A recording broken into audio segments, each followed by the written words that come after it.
Bonjour tout le monde, j'espère que vous vous portez bien. Voici 3 choses très simples qui vous permettront d'améliorer votre oralité, d'améliorer votre éloquence. La première chose, c'est la règle que j'appelle la règle des 45 minutes, 3-15. C'est-à-dire, prends 3 minutes tous les jours et ce pendant 15 jours pour parler d'un sujet que tu maîtrises. Tu pourras parler de plein de choses.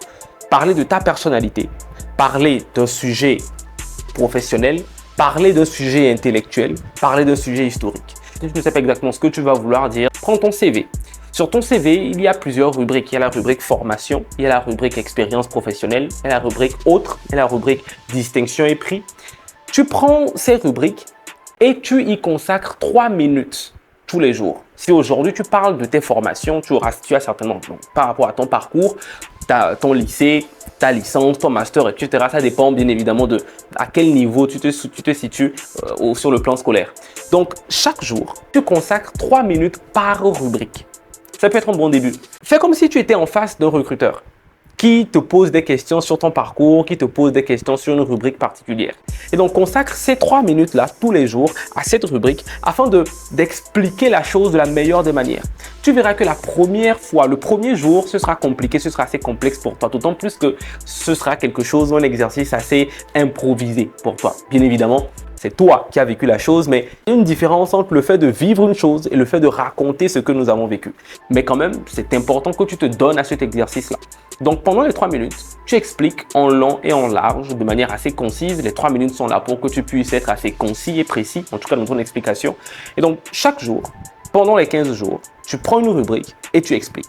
Tu vas certainement voir qu'au bout de 3, 4 ou 5 jours, tu seras à court de rubrique. Et donc, à partir de là, tu ajoutes d'autres éléments. Si tu es en droit, notamment si tu es en droit, par exemple, tu prends une notion, une thématique de droit et que tu expliques pendant 3 minutes. Si tu es, je dis n'importe quoi, dans une association, par exemple, tu prends une activité ou un événement de l'association que tu expliques pendant 3 minutes. Et tu vas me poser la question, tu l'expliques où, tu l'expliques à qui? Ça va être très simple. Tu te l'expliques à toi-même. Certes, c'est important de parler devant des gens, mais tu peux déjà commencer par te parler à toi-même. Alors, je ne parle pas du fait que tu te parles déjà dans ta tête, c'est pas le propos. Tu prends ton téléphone ou tu prends ton ordinateur portable, tu allumes ta webcam, tu déposes ton téléphone ou ton ordinateur portable et tu parles. Point. C'est tout. Tu parles, tu parles, tu parles. Et tu verras que, comme je le disais, la première fois, ce sera compliqué, mais au fur et à mesure, tu auras ce discours-là qui sera beaucoup plus fluide. Beaucoup plus fluide parce que tu vas finalement faire corps avec l'orateur que tu es. Parce que c'est bien beau de vouloir parler devant 1000 personnes, devant 10 000 personnes, de vouloir parler en public, de vouloir directement accéder à la prise de parole en public. Mais si tu as certaines difficultés actuellement, ce serait déjà pas mal de commencer à parler à une seule personne, notamment à toi. Donc voilà, essaie de suivre ce conseil pendant 15 jours et dis-moi en commentaire après quels sont les résultats que tu as. Comment tu te sens? Quel est ton ressenti au 15e jour? Tu verras, ça fera une grosse différence par rapport au premier jour. Et surtout, garde une chose en tête. Ce n'est pas parce que c'est compliqué que tu dois abandonner. Bien au contraire. C'est parce que sur les premières minutes ou lors de la première fois, tu vas galérer certainement.